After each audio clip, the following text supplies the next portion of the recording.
반갑습니다. 네, 저는 한 명의 아내가 있습니다. 그리고 3명의 자녀가 있습니다. 첫째가 이제 고2가 됐습니다. 이제 고3 올라가고요. 둘째가 중1이 됐습니다.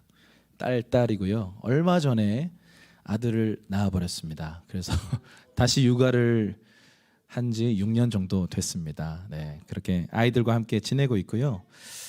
교회 사역하고 또 이런 예배 사역을 하고 있고요. 그리고 또 대구 지역에 동성로라는 거리가 있습니다. 중심지인데 거기서 거리에서 저희가 복음을 전하는 일들을 토요일마다 하고 있습니다. 제가 여기 와서 이런 생각이 들더라고요. 예배하는데 친척집 온 것 같다 이런 생각이 들었습니다. 뭔가 이렇게 따뜻하고 너무 좋은 마음이 있었습니다. 오늘 여러분들과 함께 나눌 메시지는요, 이사야 40장 3절에서 5절까지의 말씀을 함께 나누도록 하겠습니다. 그리고 중간중간에 말씀을 좀 찾으면서 함께 보도록 하겠습니다. 앞에 있습니다. 시작.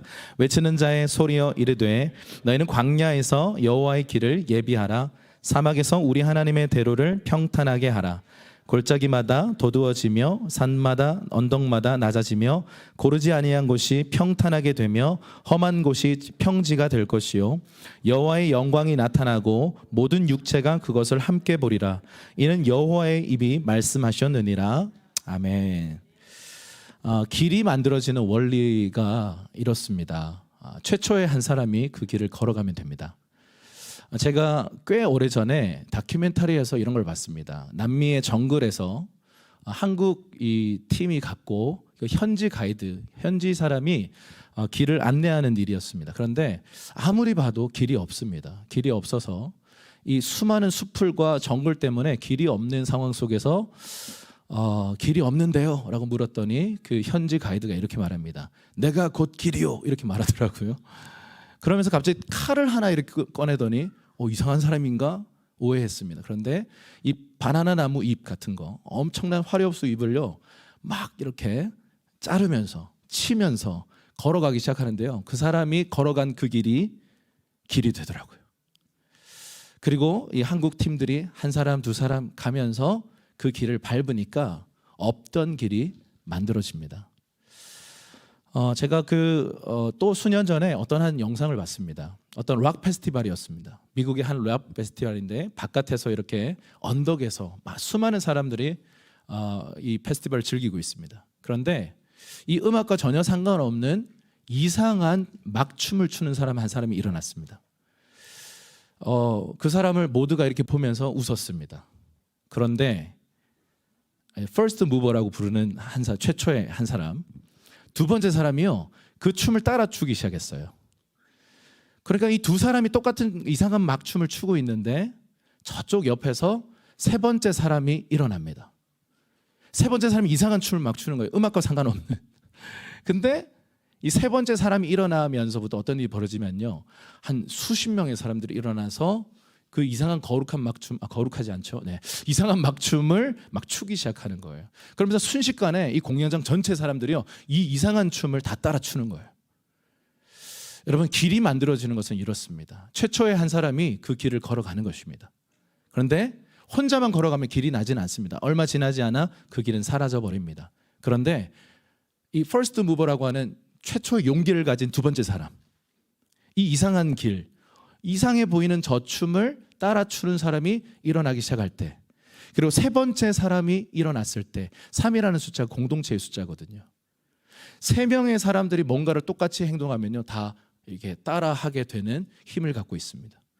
그러면서 순식간에 수많은 사람들이 그 길로 가게 됩니다. 오늘 주님의 길을 예비하라라고 하는 이 이사야의 예언의 메시지가 이때 당시에, 그리고 예수님 시대의 그 당시, 그리고 지금 우리 시대를 향해서 무엇이라고 말씀하시는지를 함께 듣는 시간이 되었으면 좋겠습니다.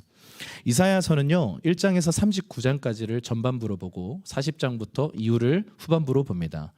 이사야가 그 포로기 이전 세대를 향해서 예언한 메시지가 1장에서 39장이고요 40장부터는 포로 너머에 있는 그 세대를 향해서 쓴 예언의 메시지입니다.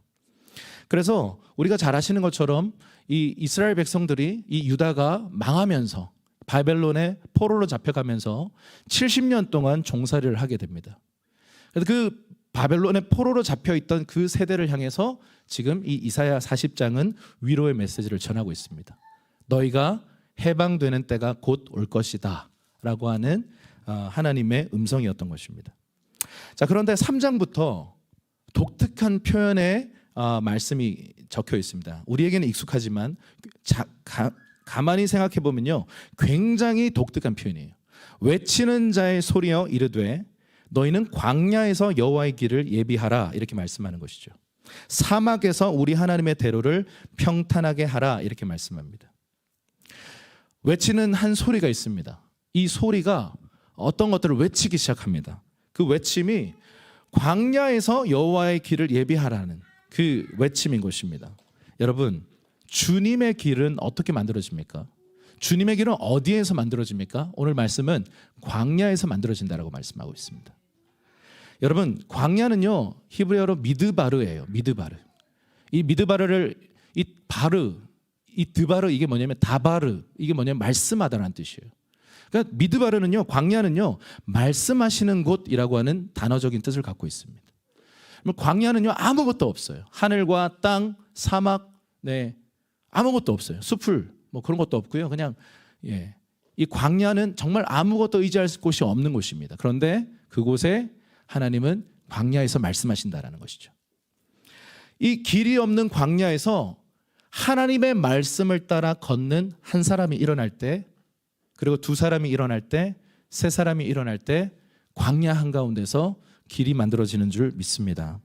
이사야 43장에 이제 3장 후에 보면 19절에 이런 말씀이 또 적혀 있습니다. 한번 볼까요? 43장 19절입니다. 시작. 그러 내가 새 일을 행하리니 이제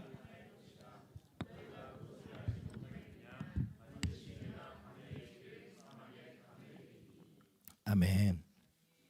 우리 하나님은 새 일을 행하시는 분이세요. 그런데 그 하나님의 새 일은요, 광야에서 시작된다라고 말씀하고 있습니다. 여러분, 이것이 길이다라고 말하고 있는 제도권이 있어요. 사람들이 이것이 정로지, 한 시대마다 모든 것이 갖춰져 있는 그 시티, 성 안에서 이것이 길이야라고 말하는 세상의 길이 있습니다. 그런데 하나님의 길은요, 제도권 바깥에서, 광야는 아무것도 없는 곳이거든요. 그 어떤 것도 의지할 대상이 없는 그곳에서 길이 만들어진다라는 것이죠. 새 일이 일어난다라는 것입니다. 하나님의 새로운 운동은 광야에서 시작됩니다. 여러분, 광야의 불안정성 가운데 말씀을 선택하는 그 한 사람, 그리고 그런 작은 공동체들, 그 공동체들이 말씀을 따라 걷기 시작하고 순종하기 시작할 때 여러분, 시대마다 새로운 일들, 새로운 하나님의 운동들이 시작되었습니다. 마가복음 2장 22절에는요, 이런 말씀이 적혀 있습니다. 마가복음 2장 22절 시작. 새 포도주를 낡은 가죽 부대에 넣는 자가 없나니 만일 그렇게 하면 새 포도주가 부대를 터뜨려 포도주와 부대를 버리게 되리라. 오직 새 포도주는 새 부대에 넣느니라 하시니라. 아멘. 여러분, 새 포도주는 새 부대에 넣어야 합니다. 왜냐하면요, 하나님은 옛가죽 부대를 사랑하시기 때문이에요. 여러분, 이 옛가죽 부대는요, 기름기가 좀 말라 있어요. 유연성이 많이 떨어집니다. 근데 거기에다가 새 포도주를 부으면 어떻게 됩니까? 새 포도주의 특징이 뭐냐면 발효가 심각하게 일어납니다. 그러면 기포가 많이 생성돼요. 그러면 이 기체가 이렇게 막 많이 이렇게 차면 어떻게 될까요? 압력이 높아져서 터져버리는 거죠. 여러분, 많은 사람들이요, 전통교회 안에 있다가 그런 어떤 전통적인 어떤 그런 공간에 있다가 어떤 새로운 하나님의 역사하심들을 보고 나면 몇 가지 반응들이 일어납니다.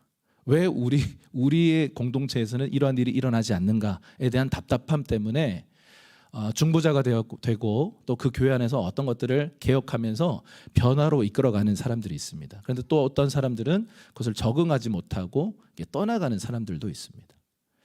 여러분, 저도 이제 제가 몸담고 있는 공동체 지역에서 여러 단체들, 여러 다른 교회 지체들, 청년들과 이렇게 연합해서 함께 사역하고 있거든요.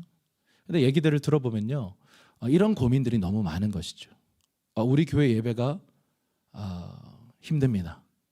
우리 교회에서는 이런 단어를 쓰는 것 자체가 굉장히 어렵습니다. 라는 얘기를 하는 것이죠. 그런데 여러분, 많은 경우에 우리가 새로운 운동을 섬기고 새로운 운동에서 하나님의 새로운 은혜들을 경험하면서 우리에게 부어지는 새 포도주는 어떤 영역에 있어서는요, 옛 가죽 부대에서 섞이게 되면 그 부대가 터져버릴 수 있는 어려움들이 생길 수 있습니다. 왜냐하면 이 새 것은 너무 신선하고 좋지만 그것이 발효되는 과정 안에서 옛 부대를 상하게 하는 것이죠. 그래서 하나님은 시대마다 하나님의 방법은 어떤 식으로 했냐면 새 가죽 부대를 만들어서, 굉장히 어떤 부분에 있어서는 안정성이 없고 성숙함이 좀 덜할 수도 있겠죠. 그러나 새 가죽 부대를 만들어서 거기에 하나님은 새 포도주를 부으셔서 이 새 가죽 부대가 이제 점점 성숙하고 자라나게 되면서 이 담겨있던 포도주가 맛을 내기 시작할 때 많은 사람들이 이것이 어디서 난 포도주인가, 이거 도대체 어디서 이렇게 숨겨놨는가. 여러분, 찬양과 경배운동이 그렇습니다. 강단 위에 이렇게 악기가 올라오는 것은요, 우리 한 30년 전, 30년 전보다 좀 더 가야 되겠네요. 한 40년 전만 가도요, 이건 2단이었습니다. 여기 보면 거의 사단의 악기들이라 불리는 수많은 악기들이 여기에 다 진열되어 있는데요. 우리 찬양과 경배 운동의 그 첫 세대 어른들은요, 막 2단, 4단 소리 들으면서 하나님의 운동들을 신실하게 섬기셨어요. 그런데 그 하나님의 운동들의 결과가 뭡니까? 지금은 많은 성숙한 예배 사역들이 일어나면서 또 지역 교회 안에서 교회의 성장과 함께 맞물리면서 이 예배 사역이 얼마나 중요한지에 대해서 한국 교회는 이제 다 받아들이셨어요. 제가 처음 예배 사역할 때만 해도요, 찬양하세 이런 노래 부른다고 핍박받았어요. 찬송가를 불러야지, 이렇게 많은 제가 그런 얘기들을 들었습니다. 그리고 어떤 경우는 찬양 사역을 하고 있는데 플러그를 뽑고 가시는 그런 분들도 계셨습니다. 너무 시끄럽다 그러면서. 그런데 지금은요, 거의 대부분의 한국 교회는 이 예배 운동을 받아들이셨고 찬양을 통해서 하나님을 예배하는 것이 성경적이다라고 동의하면서 이 운동의 열매를 우리는 맛보고 있습니다. 그러나 초창기에 이 새 가죽 부대였던 우리 한국의 YM이라든지 두란노 경배와 찬양이라든지 초창기에는요, 다 2단, 3단, 4단 이런 소리들을 들으셨다라는 것이죠. 그러나 하나님은 새 가죽 부대를 만드셔서 그런 어떤 핍박의 시기, 어려운 시기들을, 진통의 시기를 지나서 그것이 성숙해질 무렵 많은 사람들이 그 길을 따라오게 되면서 그것은 새 길이 열리는, 새로운 하나님의 운동들이 시작되는 도구로 새 가죽 부대들을 쓰신다라는 것입니다. 그래서 이 새 포도주는 새 일을 뜻하죠. 하나님께서 행하시는 새 일들, 새 가죽 부대는 그것을 담아낼 새로운 사고방식을 뜻합니다. 새로운 형식들입니다. 여러분, 그래서 우리는 찬양의 어떤 내가 원하는 한 가지 이 찬양의 가사처럼 새 부대가 되기를 기도해야 될 줄로 믿습니다. 우리에게 익숙하던 것, 우리에게 익숙하던 전통들, 그것을 하나님의 말씀의 본질 앞에서 계속해서 갱신해 나가고 이 젊은 세대들과 함께 계속해서 새로운 가죽 부대로 변화되어져 가는 그런 주님의 몸이 되기를 주님의 이름으로 축복합니다. 그럴 때 광야에서 새 일이 일어나고 새 길이 만들어진다라는 것이죠. 저는 2004년도에 이런 하나님의 운동의 파도를 맞았습니다. 여기 이제 더콜 코리아잖아요. 저도 더콜을 보면서 자란 세대거든요. 이런 게 있구나. 와, 이런 종류의 기도가 있구나. 아비 세대와 자녀 세대가 함께 연합해서 가는 거구나. 말라기 4장 6절의 말씀 저도 그때 처음 봤어요. 와, 이 엄청난 일들이 미국에서 일어났구나. 그리고 한국에서도 이 일이 일어났구나. 그리고 저는 2004년도에 어게인 107이라고 하는 파도를 맞았어요. 그러면서 와, 정말 내가 알던 이 하나님은 내 생각 속에 갇혀있는 그 작은 분이 아니라 위대하신 분이시구나. 놀라운 분이시구나. 이것을요, 제가 2004년도부터 이 어게인 107이라는 운동을 섬기면서 경험하게 됐어요. 여기서 하나님에게 이 새 포도주를 맛보고 나니까요, 이전처럼 못 살겠더군요. 사고 방식이 바뀌어 버렸어요. 이전처럼 그냥 신앙생활 해왔던 제 방식에서 더 이상 그 방식이 머물 수 없는 상태가 됐습니다. 그래서 광야로 나갈 수밖에 없었어요. 개척의 길로, 새로운 공동체를 만들어가는 길로 하나님께 저를 인도하셨습니다. 그때부터 벌써 한 20년이 지나왔습니다. 요즘은 이제 패션부터가 이제 많이 제 동기 목사들하고 달라요. 저희가 이게 넥타이를 안 맨지 너무 오래돼가지고 저희 교회에서도 복장부터가 너무 다릅니다. 그리고 사고방식이 너무 달라요.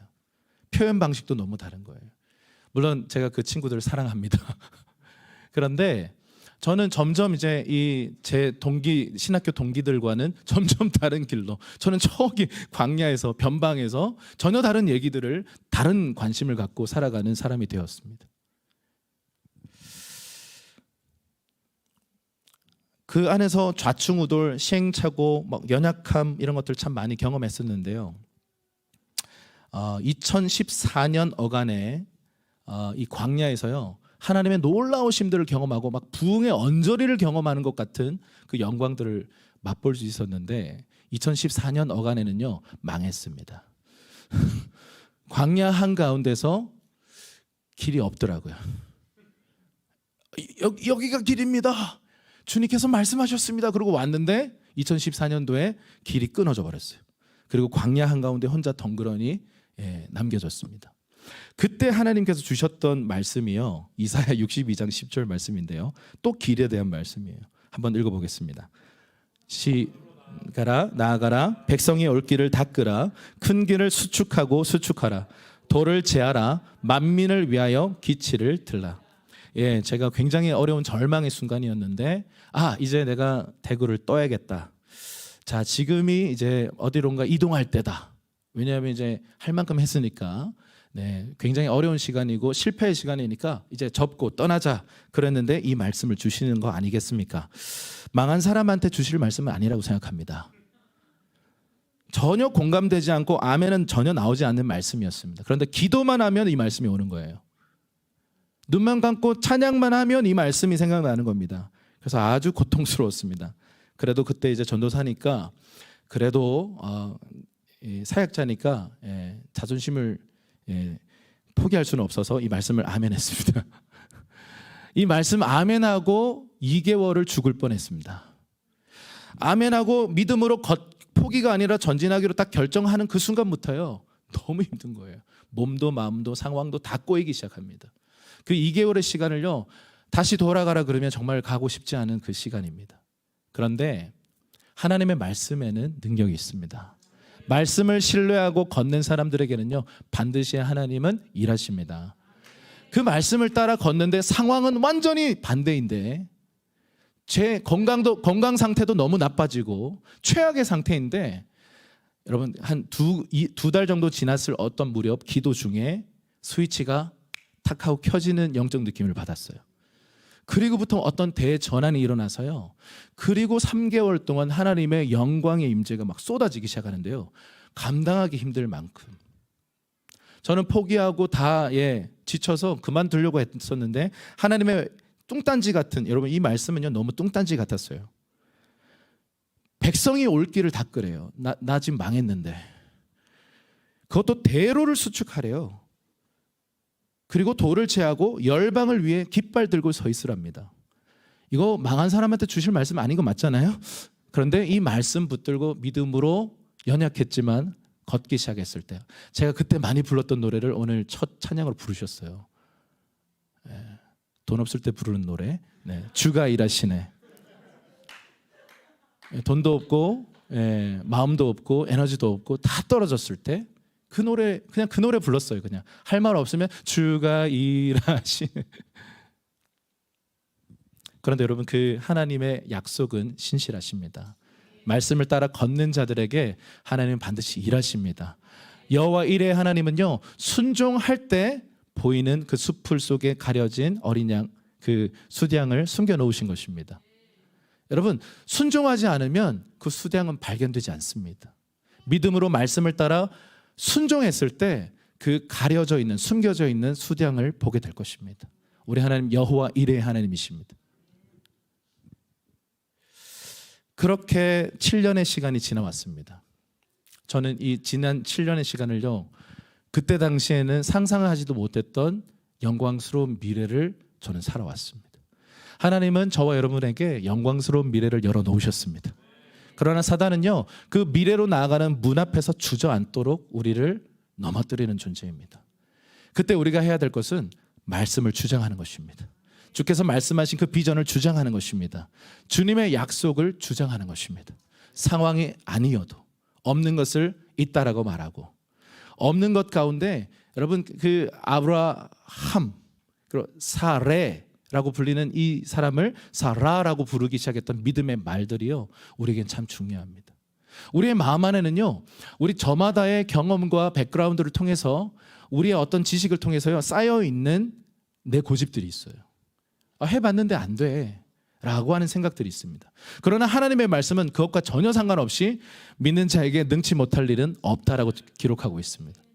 그러면 우리가 해야 할 일은요, 마음을 새롭게 함으로 이 말씀을 예스 아멘 하면서 받아들이는 것이죠. 그럴 때 하나님은 변화로 우리를 이끌어 갈 것입니다. 여기서 이 로마서 12장 2절에서 이 변화라는 단어는요, 트랜스폼이에요. 물이 변하여 포도주가 되는 것, 애벌레가 변하여 나비가 되는 차원의 전혀 다른 질적인 변화를 말씀하는 것입니다. 여러분, 하나님은 우리에게 신실하신 분이십니다. 길이 없는데 주님 말씀하신다면 우리는 믿음으로 그 길을 걸어가야 하는 것입니다. 때로는 길이 끊어져서 그냥 포기하고 싶은 주저앉는 순간이 온다 할지라도 우리 하나님은 여전히 언약에 신실하신 분이십니다. 반드시 길을 만드시고 문을 여시는 분이십니다. 우리 옆에 계신 분에게 한번 얘기해 주실까요? 당신 앞에 영광스러운 미래가 있습니다. 아멘이십니까? 자, 이사야 40장 4, 5절 말씀을 보겠습니다. 이사야 40장 4, 5절 시작. 골짜기마다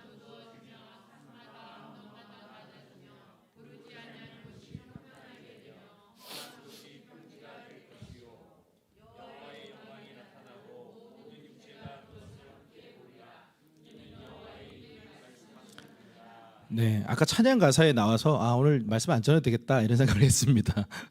네, 동일한 마음들을 주신 것 같아요. 여러분, 고대 시대에는요, 왕이 어떤 지역에 행차할 때 전령들 그리고 이 신하들 어떤 부대들이 가서요, 마치 공병 부대처럼 길을 예비합니다. 왜냐하면 이 왕들은 마차 같은 것을 타고 이렇게 오기 때문에 길이 없으면 길을 만들어야겠죠. 그래서 왕이 어떤 길들을 가게 되면 먼저 보냄을 받아서 길을 만드는 사람들이 있다라는 것이죠. 자, 그런데 주님의 길이 예비되는 구체적 내용이 크게 네 가지로 성경은 이야기하고 있는데, 첫 번째는 골짜기는 도두어지고요, 두 번째 산과 언덕은 낮추는 것이고요, 세 번째 고르지 아니한 곳, 자 구부러진 곳입니다. 여기는 평탄하게 하고, 네 번째는 험한 곳, 이것을 울퉁불퉁한 곳이라고 번역하는데요, 평지가 되게 하는 것. 한마디로 얘기하면 길을 평평하게 만드는 거예요. 평탄화 작업이 바로 이 말씀인 것입니다. 여러분, 여기서 골짜기를 도두어지게 한다는 말은 뭘까요? 열등의식, 내가 좀 모자라다, 자기연민, 비교의식, 이런 것들을 말하는 것입니다. 여기에 묶여있는 사람들을 그들을 일으킨다라는 것입니다. 그리고 높은 산은 어떤 걸 상징하겠습니까? 높아진 마음이죠. 거만한 마음들, 그들을 겸손의 자리로 내리 누르는 작업을 한다라는 것이죠. 세 번째는 고르지 아니한 곳이라고 되어 있죠. 네. 고르지 아니한 곳은 이제 구불구불한, 삐뚤삐뚤하고 구불구불한 길인데요, 상처와 우리의 쓴뿌리를 상징한다고 볼 수 있습니다. 그리고 험한 곳, 이건 거친 지형인데요, 분노와 폭력적인 어떤 것들, 그런 것들을 이제 평지가 되게 한다라고 하는, 크게 낮은 마음, 높은 마음, 뒤틀린 마음, 거친 마음으로 표현할 수 있겠습니다. 이 모든 마음들을요, 평탄케 하는 것이다. 여러분, 이 네 가지의 마음 상태를 한마디로 요약하면요, 교만입니다. 교만. 교만의 여러 가지 얼굴들이 있습니다. 거만하게 내가 이거 모든 것의 주인공이야 라고 생각하는 교만이 있어요.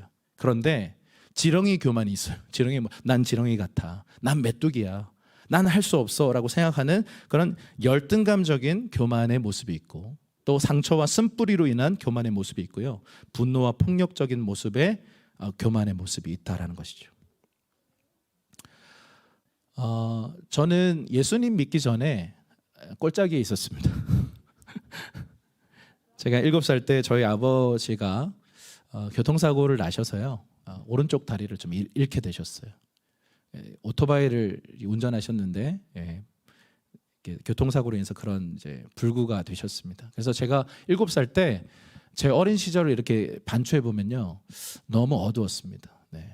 저희 아버지가 키 크시고 잘생기셨거든요. 근데 저보다 더 젊은 나이에 갑자기 건강한 육체가 이렇게 불구가 되셨어요. 그래서 굉장히 힘든 시간들을 1년에서 2년 정도를 보내셨는데 이걸 받아들이기가 힘드셨던 것 같아요. 그래서 날마다 좀 약주를 하시고 힘들어 하셨습니다. 제가 그때 나이가 7살이었어요. 제가 끼가 많거든요. 근데 눈치를 봐야 했고, 그때부터 이제 제 안에 어떤 생각이 들어왔냐면 넌 무같이 해, 이런 생각이 들어왔어요. 그러면서 낮은 자존감에 시달리기 시작했는데요. 제가 어느 정도냐면 초등학교 때 선생님이 이제 그때 당번들 일어나 이래가지고 책 읽어 이렇게 하시거든요.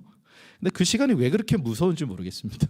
사람 앞에 서는 게 너무 무서운 거예요. 공포스러웠습니다. 제가 제일 싫었던 순간이 뭔지 아세요? 새학기.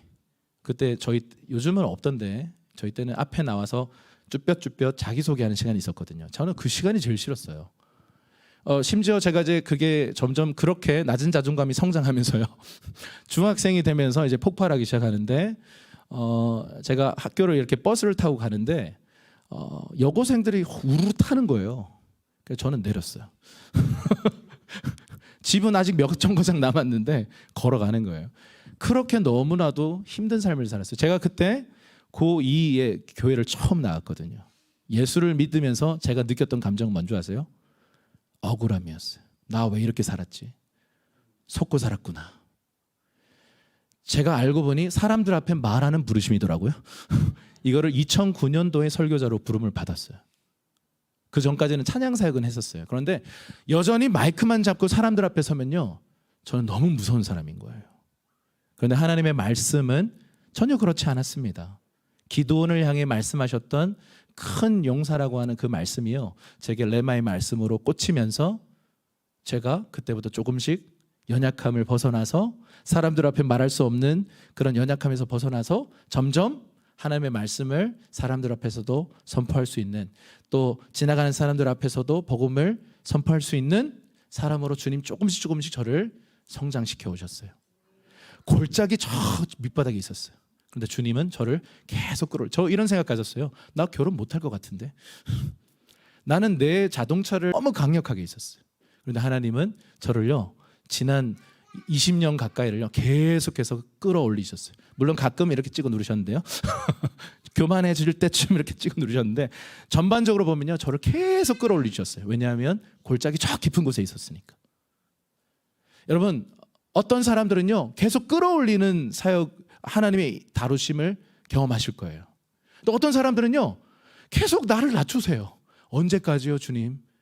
마치 그 말씀처럼요, 화살촉을 예리하게 갈아가지고 이 화살통 안에 숨겨놓는 거예요. 주님, 나 언제까지 이러고 있어야 돼요?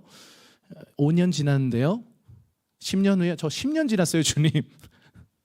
여러분, 예수님도 30년 동안 이렇게 숨어 계시다가 주님이 3년 반 동안 공생에 보내시고 이 세상을 이렇게 승천하셨죠. 여러분, 사람마다, 어떤 단체들마다, 어떤 가정들마다 하나님의 다루심이 다 달라요. 할 수 없다라고 생각하는 사람들을요 계속해서 너는 할 수 있다라고 말씀하시면서 세워버리세요. 근데 할 수 있다고 생각했던 사람들은요, 나 왜 이렇게 낮춰지는 거지? 언제까지 저 이렇게 기다리기만 해야 돼요, 주님? 그 겸손 훈련, 낮추시는 훈련을 주님 계속 하시는 거죠. 막 삐뚤어져 있는 그 마음을 곧게 펴는 주님, 저 언제까지 치유받아야 돼요? 제 주변에도요, 이 분노의 문제 때문에, 너무 좋은 사역자인데 이 분노의 문제 때문에 늘 다룸받는 사역자들이 있습니다. 여러분, 주님의 길을 예비하는 것은요 어떤 위대한 무언가를 하는 것이 아니에요. 우리의 마음이 그분의 말씀이라고 하는 기준 앞에 곧게 정렬되는 것입니다. 그러면요, 주님의 길이 준비되고 주님은 그 길로 오신다라고 성경은 말하고 있는 거죠. 여러분, 그 도시라 솔파 미레도, 네, 도시라 솔파 미레도로 만들어진 곡이 있어요. 뭔지 아세요? 이렇게 부르면 아실 것 같아요. 도시라 솔파 미레도. 네, 기쁘다 구조셨네요. 핸델이 작곡했습니다. 높은 도에서 시작해서 낮은 도로 끝나는 노래. 굉장히 아주 멋진 곡입니다. 기쁘다 구조시. 아마 곧 우리가 많이 부르게 되는 노래가 될 텐데, 여러분, 예수님은요 가장 높은 분이신데 세상에서 가장 낮은 십자가에 오르신 분이세요. 그분의 여정은 말구유에서 시작해서 십자가에서 끝이 납니다. 여러분, 주님은요 우리를 향해서 주님의 길을 예비하라고 말씀하실 때 주님의 그 말씀이라고 하는 이 주님의 말씀의 기준, 이제 이렇게 위아래로 하면 다림줄이겠죠. 다림줄을 내리시고, 하나님의 말씀이라는 다림줄을 내리시고 거기에 맞지 않게 튀어나와 있는 그 높아진 부분을 깎아버리시고 그냥 움푹 패어져 버린 그 골짜기를 돋우면서 하나님의 진리의 말씀을 기준으로 세워가는 하나님의 길을 만들어 가기를 원하신다라는 것입니다. 그러면요 어떤 일이 벌어지죠? 주님의 영광이 나타나고 모든 이가 이것을 함께 보게 될 것이다라는 것입니다. 이것이 이사야 40장이 우리에게 던져주는 메시지인 것입니다. 자, 그런데요 이 메시지를 자신의 정체성으로 생각한 사람이 있었어요. 누구입니까? 세례 요한이었어요. 자, 한번 말씀 보겠습니다. 마가복음 1장 2절에서 5절까지의 말씀입니다. 2절에서 5절까지입니다. 시작. 선지자 이사야의 글에 보라.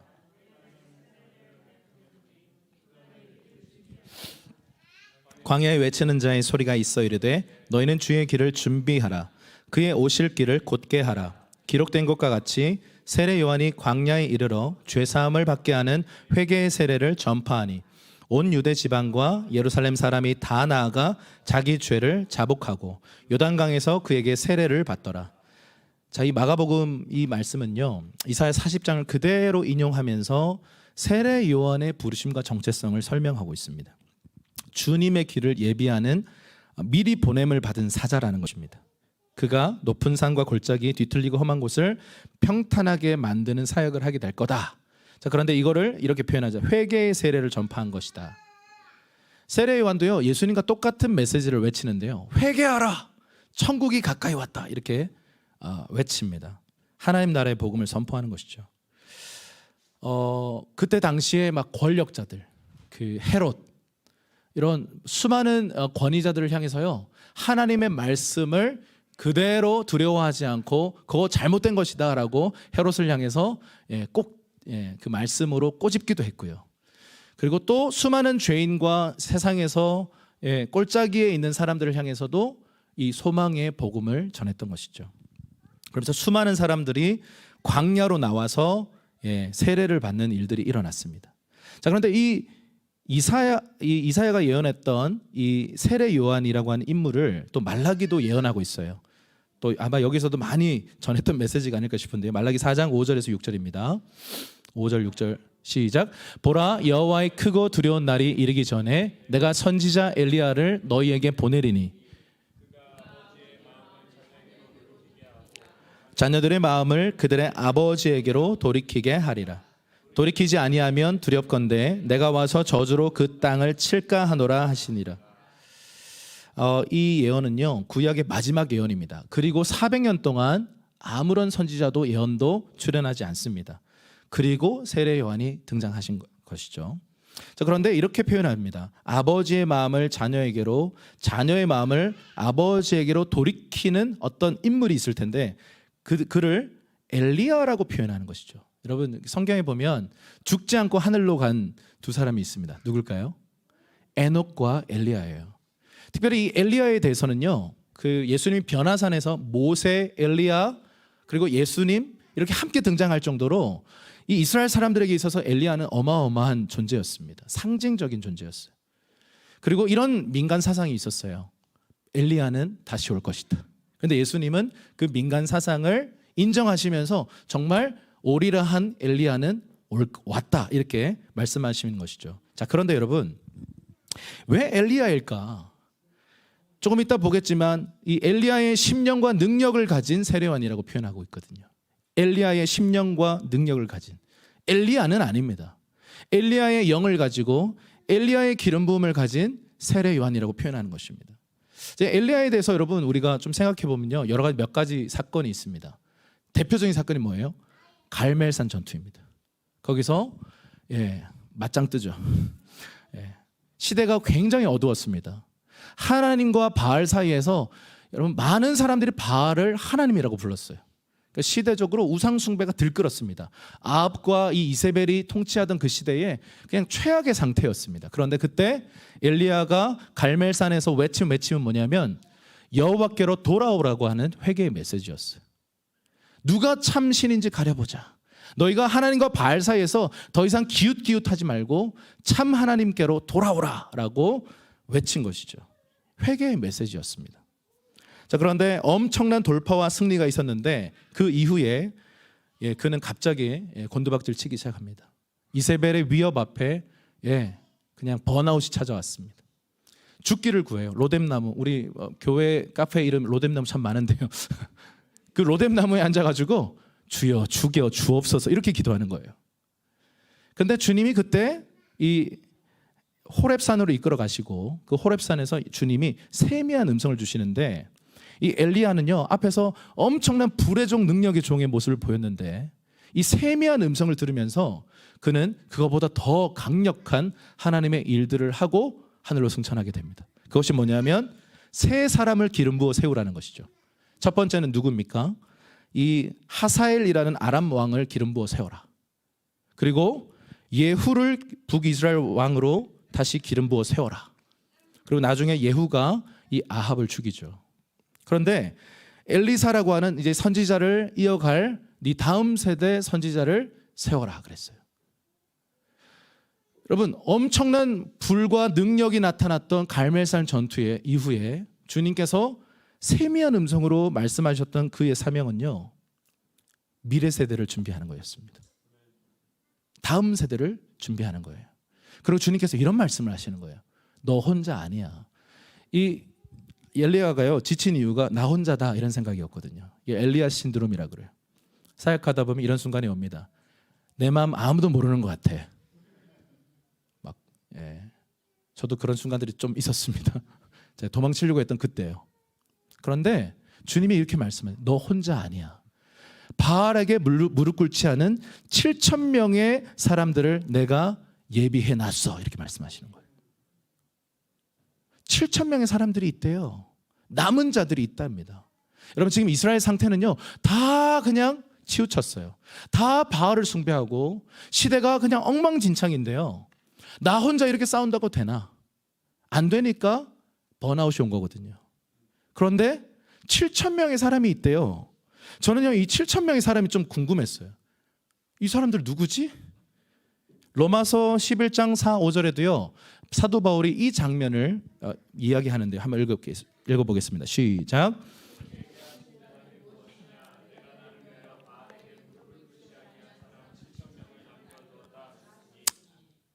그런즉 이와 같이 지금도 은혜로 택하심을 따라 남은 자가 있느니라. 아멘. 사도 바울이 이때의 상황을 인용하면서 사도 바울의 어떤 이 시대에도 남은 자들이 있다라고 말씀하고 있는 것이죠. 여러분, 아무리 어려운 시대라도 바알에게 무릎 꿇지 않는 7천의 사람들이 있습니다. 하나님이 준비해 놓으셨습니다. 이건 우리가 준비하는 것이 아니라 하나님께서 이 7,000명을 남겨두셨다라고 말씀하는 거예요. 그런데 여러분, 이 도대체 누굴까? 이 7,000명의 사람들 그냥 상징인가? 그런데 여러분, 예레미야 시대에 등장하는 한 공동체가 있어요. 누구냐면 레갑 족속이에요. 이 레갑 족속은요 예루살렘 성에 살지 않고 그 성 바깥에서 광야에서 사는 사람들이에요. 유목민들이고 그냥 정처 없이 이렇게 왔다 갔다 하는 사람들. 그런데 이 사람들은 이 열왕기하 10장에 보면요 찾지는 않겠습니다. 요나답이라고 하는 사람이 나타나는데 이 요나답이라는 사람이 예후와 함께 아합을 처단하거든요. 바알 숭배하는 모든 사람들을 다 처단해 버리거든요. 종교를 완전히 개혁해 버립니다. 그때 함께 했던 사람이 이 요나답인데요. 이 레갑 자손의 선조로 이 요나답을 꼽습니다. 그러면서 여러분, 이 시대가 바알을 다 숭배하고 악하고, 이 예레미야 시대 때 나라를 빼앗기고 나라가 멸망해 가는 이 상황 속에서 이 레갑 족속들, 특별히 이 요나답이 뭘 결정하냐면, 첫 번째, 영원히 포도주를 마시지 않겠다는 거예요. 여러분, 성경에서 포도주를 마시지 않는 거, 여러분 이거 나시린들도 이거 굉장히 중요한 부분이거든요. 권리 포기예요. 내가 누릴 수 있는 이 권리를 포기하겠다는 거예요. 그리고 세상의 즐거움을 거절하겠다는 것입니다. 여러분, 이 권리 포기는요, 결국은 빌립보서 2장에 나타나는 주님의 마음이에요. 하나님과 동등됨을 취할 것을 여기지 않고 그 권리를 포기하는 것, 그것이 성경은 겸손이라고 표현하는 것입니다. 겸손의 삶으로 헌신하겠다는 거예요. 내가 누려도 되는 권리를 포기하겠다는 것입니다. 두 번째가 농경 지역의 어떤 그 가나안을 눈앞에 두고요, 그냥 광야에서 유목민으로 살겠다는 것입니다. 가나안에 들어가서 다 바알 숭배했다는 거죠. 가나안에 들어가서 다 뒤섞였어요. 다 타협해 버렸습니다. 그래서 이 레갑 족속은요, 그냥 불편해도 힘들어도 광야에 살겠다. 그래서 이 이스라엘이 막 멸망당하고 막 엉망진창이 됐을 때 유목민이었던 레갑 족속은요, 거룩한 삶을 계속 이어갔던 것입니다. 누가 생각납니까? 세례 요한이요. 세례 요한도 SNF파 쿰란 공동체에서, 이 사가랴의 아들이면요 좀 잘 나갈 수 있습니다. 그냥 거기 가만히 있었으면 편하게 살 수 있어요. 그런데 굳이 빈들로 나가서 SNF파 사람들이랑 금식적인 라이프 스타일을 살아갔던 것이죠. 그러다가 하나님의 말씀이 광야에서 주어지자 그가 외치기 시작했을 때, 소리가 되기 시작했을 때 길이 나기 시작했던 것입니다. 그 길로 예수님이 오셨던 것이죠. 여러분, SNF파 사람들, 세례 요한, 그리고 이 레갑 족속들 다 광야의 사람들이에요. 불안정성이 있습니다. 재정도 안정적이지 않고요, 어떤 개런티도 없는 것입니다. 그러나 하나님의 약속이 있고 하나님 앞에 순결함을 유지할 수 있는 그곳이 바로 광야인 줄 믿습니다. 여러분, 지금 이 시대에도 하나님 이런 레갑 족속과 같은 쿰란 공동체 같은 남아 있는 사람들, 7천의 사람들이 있다고 믿습니다. 제가 몇 주 전에 저희가 이제 전도 사역들을 하고 있어서 줌으로 이 전국에 있는 어떤 청년들이 이제 한 달에 한 번씩 모여가지고요, 거리에서 전도하는 것에 대해서 좀 멘토링하고 있거든요. 근데 한 중학생이 들어온 거예요. 저 중학생인데 들어가도 되나요? 그래서 우리 스태프들이 다 놀랐습니다. 얘 뭐지? 들어와서 이런 얘기를 하는 거예요. 부산에 살고 있는데요, 부산에 제가 이제 중3인데 학교에서 친구랑 2명이서 기도 모임을 시작했는데 이게 300명이 돼버렸어요. 이렇게 얘기하는 거예요. 하루에 3번 모인대요. 등교 전에 모이고요, 점심시간 쪼개서 모이고요, 방과 후에 모인대요. 제가 그 사진 보고 이게 뭔가, 얘가 설교한대요. 자기가 메시지, 주일날 교회에서 들은 거를 자기가 나름대로 준비해가지고 메시지를 전한대요. 그래서 이거 어떻게 해야 되나 그냥 어떤 선교단체랑 본인이 연결해가지고 저 어떻게 해야 돼요? 근데 이 아이가요, 이 기도 모임만 하는 게 아니라 매일마다 부산역 앞에서 전도를 하는 거예요. 중3짜리 아이가 건빵 같은 거 이렇게 준비해가지고 뭐 이렇게 거기 자기가 스티커 붙여가지고 복음을 전하는 거예요. 제가 이 아이한테 네가 나를 가르쳐라 이렇게 거의 무릎 꿇을 뻔했어요. 도대체 이 아이는 뭔가? 여러분, 에즈베리 부흥이 올해 초에 있었잖아요. 제 첫째 딸도 고2인데요. 지금 이 친구가 다니는 학교가 미션 스쿨이에요. 그런데 여러분, 뭐 미션 스쿨의 그 예배가 참 쉽지 않습니다. 정말 좋은 예배 모임이 있는 미션 스쿨도 있는데요, 좀 쉽지 않은 그런 것도 있습니다. 이런 거예요. 대부분 믿지 않는 애들이 앉아 있고 믿는 애들이 곳곳에 이렇게 있는데 주눅 들어 있어요. 아멘 하는 것도 되게 부끄러운 상태예요. 그러니까 그런 예배가 사실 쉽지 않죠. 그런데 저희 둘째도 이 에스베리 부흥을 보면서 나도 학교에서 부흥을 위해 기도할래 그러더라고요. 가정 예배 시간에. 그래서 해라 그랬죠. 그냥 이렇게 지나가는 말로 해라, 축복한다, 따라 해라 이렇게 했습니다. 근데 얘가 또 얘기하는 거예요. 기도 제목으로 내는 거예요. 그러더니 자기가 순종하지 못하고 있다고 막 회개하는 거예요. 그리고 이번 여름 수련을 지나면서 결단을 했대요. 시작하겠대요. 그래서 이 여름 수련회 이후에 이 친구가 시작을 했어요. 근데요, 놀라운 사실은요, 한 친구와 이렇게 3명이서 시작을 했는데 안 믿는 친구가 막 오는 거예요. 너희 뭐 하러 가? 우리 기도하러 가. 나도 가면 안 돼? 뭐지 이건? 안 믿는 친구가 와서요, 얘들이 쭈뼛쭈뼛 안 믿는 친구가 같이 앉아 있으니까 되게 신경 거슬리잖아요. 네. 거슬려가지고 이거 예배도 안 되고 찬송도 안 되고 이랬는데 얘가 갑자기 막 펑펑 울기 시작하는 거예요. 안 믿는 애가, 교회를 가본 적 없는 애가. 막 이런 일들이 벌어져서요, 지금 막 6, 7 이렇게 막 모여가지고요, 지금 매주 수요일마다 학교의 부흥을 위해서 기도하고 있어요. 저 이런 거 보면서요, 이 친구가 그런 것을 하고 있다는 것을 안 어떤 또 다른 학교에서 기독 동아리인데 이 코로나 지나면서 거의 무너져 있던 동아리였어요. 그러면서 그 동아리가 큐티 동아리인데 아무도 큐티를 안 해온대요. 큐티 나눔을 해야 되는데 아무도 큐티를 안 해온대요. 그래서 이 얘기를 듣고 우리도 기도 모임으로 전환해야겠다. 그러면서 애들끼리 네트워크를 하는 거예요. 그래서 어떤 학교에서도 지금 등교 시간 전 7시 몇 분에 모여가지고 애들끼리 학교를 위해 기도한다는 거예요. 이런 일들이 지금 제가 살고 있는 도시 안에, 그리고 이 경남 지역 안에 곳곳에서 이런 무브먼트가 일어나고요. 얼마 전에는 제주도에서 학교 기도 불시 운동이라는 이 네트워크가 있어요. 거기서 아이들이 나와서 기도 모임이 시작되었다라고 하는 간증들을 정말 많이 하고 있는 거예요. 여러분, 우리가 다음 세대에 대해서 많이 걱정하고 있는데요, 하나님은 7천의 다음 세대를 준비해 놓으셨습니다. 할렐루야. 우리가 다음 세대를 준비해야 되는 것, 이것도 틀린 말은 아니지만 하나님께서 다음 세대를 준비하십니다. 할렐루야. 그래서 우리가 할 일은요, 이 미래 세대를 준비하는 길을 만드는 것입니다. 마태복음 11장 13, 14절 말씀에는 이런 말씀이 있죠. 시작. 모든 선지자와 및 율법에 예언한 것이 요한까지니 만일 너희가 즐겨 받을진대 오리라 한 엘리야가 곧 이 사람이니라. 세례 요한을 말하는 것입니다. 자, 이 세례 요한의 사역에 대해서 한번 볼 텐데요, 이 엘리야의 심령과 능력을 가졌던 이 세례 요한은 누가복음 1장 17절에 이렇게 세례 요한의 사역을 이렇게 정리하고 있습니다. 누가복음 1장 17절입니다. 시작.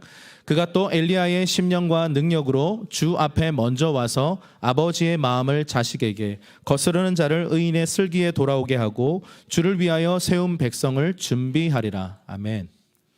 네, 이 천사가 이 세례 요한에 대해서 예언하고 있는데, 그가 엘리야의 심령과 능력으로 메시아 앞에 본함을 받게 되는데, 그는 아버지의 마음을 자식에게, 이렇게 콤마되어 있는데요, 돌아오고가 수식하는 것입니다. 아버지의 마음을 자식에게 돌아오게 하고 거스르는 자, 불순종하는 자를 의인의 슬기, 자, 이 슬기는 지혜죠, 듣는 마음이죠, 이것으로 돌아오게 한다. 그리고 주를 위해 세운 백성을 준비하리라. 이거 원어를 보니까요, 주님이 준비해 놓으신 백성을 준비한다는 거예요. 주님이 준비해 놓으셨는데 그 백성을 준비한다는 것입니다. 여러분, 이것은요, 크게 3가지의 면에서 연합의 촉매제가 되라는 것인데요, 첫 번째는 하나님 아버지의 마음과 그 자녀된 주의 백성들을 연결하는 사역입니다. 거룩한 중매 사역입니다. 여러분, 중매쟁이의 특징이 있습니다. 낄끼 빠빠를 잘해야 합니다. 잘 끼었다가 잘 빠져줘야 돼요. 그런데 막 끼었다가 야 2차 가자 뭐 이렇게 하면 큰일 나는 것입니다. 나도 밥 시켜줘 이렇게 하면 안 되는 거죠. 예, 주선해주고 빠져줘야 되는 거죠. 그것처럼 세례 요한은요, 하나님과 이스라엘 백성들과 예수님 사이에 중매 역할을 하고 낄끼 빠빠를 잘했습니다. 잘 끼었다가 잘 빠져주었습니다. 두 번째는요, 우리가 계속 이야기해왔던 세대 간의 연합입니다. 아비 세대와 자녀 세대. 이것은 단순히 육신의 아버지, 그냥 하나님 아버지뿐만 아니라 육신의 아버지, 영적인 아버지들, 수많은 권위자들과의 관계를 말하는 것이죠. 그래서 이 이전 세대가 가지고 있었던 그 유업의 겉옷을 전수받아서 그 다음 세대가 더 갑절의 영감으로 일어나게 하는 그 일들이 있었다라는 것입니다. 세 번째는 조금 전에도 좀 살펴봤지만 기존의 질서와 새로운 질서를 연결하는 촉매제가 되는 것입니다. 여러분, 우리가 기존의 질서, 예를 들어서 예수님 시대는 유대교죠. 그리고 예수님이라고 하는 새로운 하나님의 운동들이 일어나는 거예요. 예수 운동. 그런데 이것이 하나 될 수가 없는 것입니다. 결국 핍박을 받았지만 이것을 연결한 사람이 세례 요한이었습니다. 세례 요한은 구약의 마지막 선지자였고 모든 이스라엘 사람들이 그가 참 선지자라고 생각했는데 그가 예수를 증언하고 예수의 길을 예비해 버리니까 이것이 연결된 것입니다. 세 가지 다 연합의 촉매제가 되라는 것입니다. 여러분, 촉매제가 없으면 그 어떤 연결이 일어날 수가 없습니다. 다리가 만들어져야만 지나갈 수가 있어요. 그래서 기존 질서와 새로운 질서가 만날 때 때로는 파괴적인 충돌이 일어나기도 하는데요. 이러한 세례 요한과 같은 사역들을 통해서 이것이 연결되는 것이죠. 왜냐하면 우리 인간한테는 영토 보존의 욕구가 있습니다. 새로운 게 딱 출현했을 때 불편한 것입니다. 그런데 이제 반대로 한번 생각해 보면요, 새로운 운동을 섬기는 사람들도 가져야 될 제사가 있는데 기존의 질서들을 존중하는 것입니다. 전통을 존중하는 것입니다. 옛 가죽 부대를 존중하는 것입니다. 많은 경우 새로운 운동을 섬기는 사람들 안에 교만이 싹트기 시작할 때 주님의 길을 예비되는 것들이 불가능해지는 것입니다.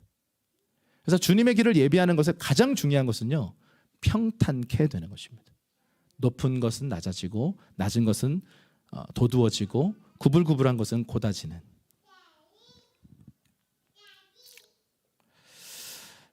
말씀을 좀 정리하면서요, 우리 요한복음 3장 27절 30절 말씀을 좀 보고 좀 기도하는 시간들을 갖겠습니다. 요한복음 3장 27절에서 30절입니다. 시작. 요한이 대답하여 이르되 만일 하나님 하늘에서 주신 바가 아니면 사람이 아무것도 받을 수 없느니라. 내가 말한 바 나는 그리스도가 아니요 그의 앞에 보내심을 받은 자라고 한 것을 증언할 자는 너희니라. 신부를 취하는 자는 신랑이나 서서 신랑의 음성을 듣는 친구가 크게 기뻐하나니 나는 이러한 기쁨으로 충만하였노라. 그는 흥하여야 하겠고 나는 쇠하여야 하리라 하니라. 여러분, 이 세례 요한이 가졌던 영성이요, 신랑의 친구의 영성이었습니다. 그 유대인의 결혼 문화를 보면요, 신랑의 친구의 역할이 굉장히 중요합니다. 중매도 했고요, 이 결혼식 전체를 이끌어가기도 했고, 그리고 가장 중요한 건 뭐냐면 이 신부가 있는 그 신방 주변에 이 열처녀 비유처럼 이 신부의 친구 단장을 돕는 들러리들이 있거든요. 등불을 들고. 그런데 등불도 없이 어둠 속에서 숨어 있는 그룹이 있는데 이 사람들이 신랑의 친구들이에요.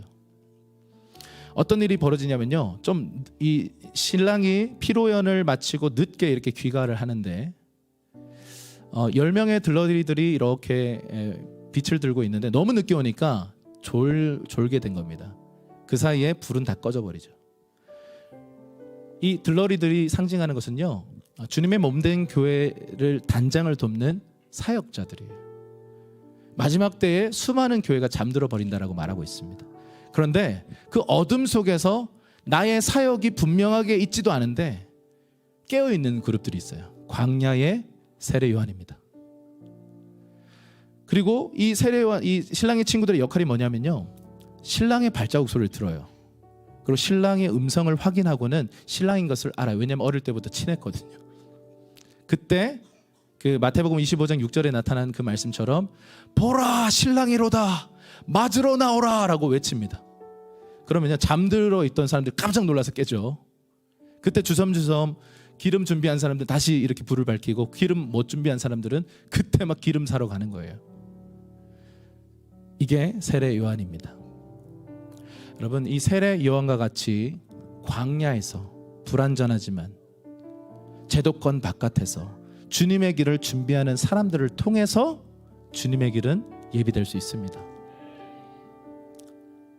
그가 가졌던 것은요, 그 신랑과 신부가 만나는 그 장면을 보고 기뻐하면서 어둠 속에서 이렇게 사라져 주는 것입니다. Nameless, faceless, 얼굴 없이 이름 없이 그는 흥하여야겠고 나는 쇠하여야 되리라. 여러분, 이것이 경배자의 고백인 줄 믿습니다. 주님만 높이는 세대, 주님만 드러나는 세대, 그 세례 요한의 광야의 사람들, 그 7천의 사람들이 일어날 때 하나님께서 우리에게 새 시대를 여실 줄 믿습니다. 우리 같이 좀 기도했으면 좋겠습니다. 오늘 제가 좀 두서없이 이런저런 얘기를 했었는데요, 광야에서 길을 만드는 것입니다. 주님의 말씀을 따라 걷기 시작할 때 길이 만들어지는 것입니다. 하나님, 우리에게 두려움이 있습니다. 불안정성 속에서 때로는 위태위태하고 혼란스럽고 어려울 때가 있습니다. 그러나 주님의 신실하신 약속을 오늘 밤 붙듭니다. 주님 말씀하시고 보여주신 그 비전을 붙듭니다. 하나님, 광야에서 새 일을 행하여 주십시오. 광야에 길이 나게 하시고 사막에 강물이 흐르게 하여 주십시오. 하나님, 우리에게 믿음을 부어주십시오. 주님, 오늘 이 밤에 포기하지 않고 뒤로 물러서지 않고 하나님, 우리가 전진할 것입니다. 성문으로 나아가라, 나아가라. 백성이 올 길을 닦으라. 돌을 제하라. 만민을 위하여 깃발을 높이 들라. 하나님, 이 말씀을 붙들고 우리가 믿음으로 전진할 것입니다. 주여, 한번 외치고 기도하겠습니다. 주여.